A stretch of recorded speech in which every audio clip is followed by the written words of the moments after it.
ainda na capital federal, sobre outro assunto importante, a respeito da crítica do governo da Venezuela à nota do Itamaraty, divulgada com uma observação do governo brasileiro acerca das eleições lá na Venezuela. Fala, Márcio.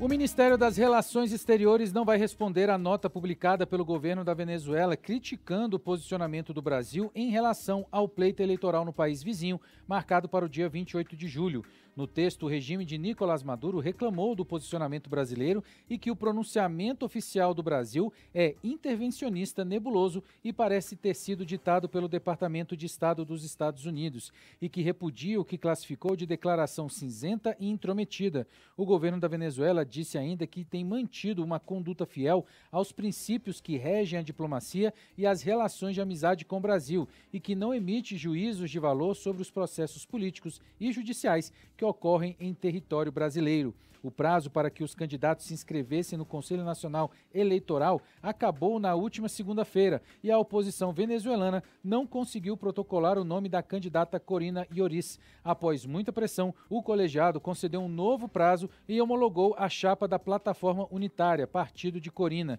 O bloco será liderado por Edmundo González, ex-embaixador da Venezuela na Argentina, e a estratégia é substituí-lo depois por outro nome de consenso da oposição. Para Guilherme Gomes, consultor de política internacional, a nota mostra uma mudança do governo brasileiro em relação ao processo eleitoral venezuelano e indica que o Itamaraty pode endurecer a posição em relação ao tema. Até a própria resposta da Venezuela à carta do Itamaraty, ela foi bastante dura. Ela trouxe que a nota brasileira foi fruto de ignorância, que teria sido influenciada pela política externa dos Estados Unidos, sendo que o Itamaraty tinha uma relação muito boa com a sua contraparte na Venezuela.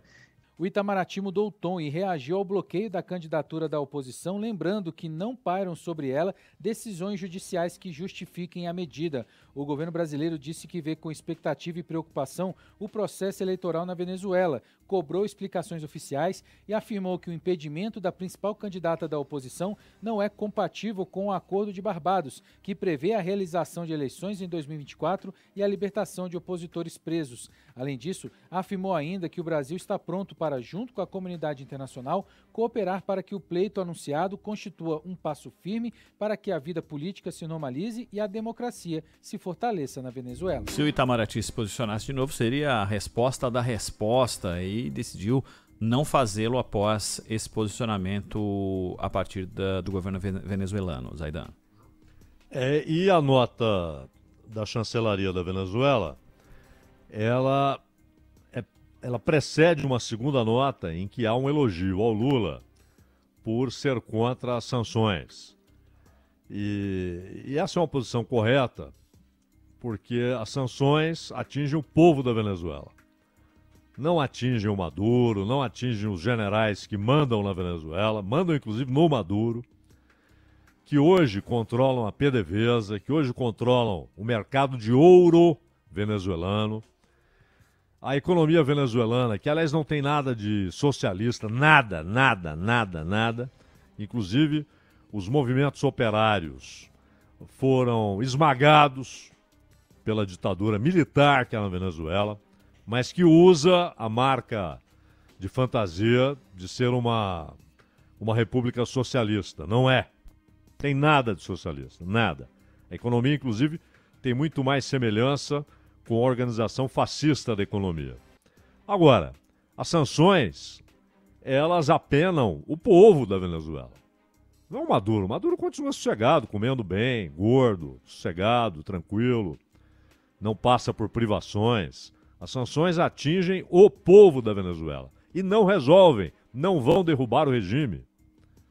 É isso que o Brasil tem dito. Não vão derrubar o regime.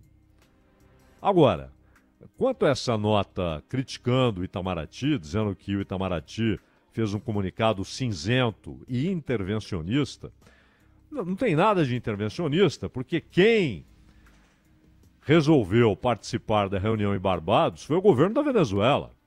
Conversar com a oposição no encontro que foi solicitado e organizado pela Noruega. E a Venezuela topou participar. Se ela topa participar e assina um documento, ela está dizendo para o mundo que ela se compromete a cumprir aquilo. Não precisava assinar, não precisava participar da reunião, participou porque quis, assumiu um compromisso. E é esse compromisso que o Itamaraty colocou. Porque a Joris não tem nada, não existe uma linha a respeito dela no judiciário da Venezuela. Nada. É uma pensadora de 80 anos, nunca participou da vida pública e foi lançada ali como, olha, é uma pessoa respeitada, já que a Corina Machado não pode participar. E a Corina Machado, que cometeu diversos erros e ainda comete, inclusive quando defende as sanções. Uma estupidez ela defender sanções, porque as sanções não derrubarão. Só quem derruba a ditadura é quem tem poder para isso, são as Forças Armadas da Venezuela. Só que hoje os generais mandam na Venezuela. Então teria de haver um movimento na base das Forças Armadas, porque não vai ser com sanção que vão balançar o regime. Ou então aquele desgaste, né? O desgaste do tempo, né? O estresse provocado pelo tempo pode ir minando um regime, tornando ele mais frágil, tal, até que ele se torne esgotável, né? Com prazo de validade. Não será o Brasil, não serão os Estados Unidos que conseguirão isso. Então essa resposta da Venezuela, ela é inclusive ingrata, né?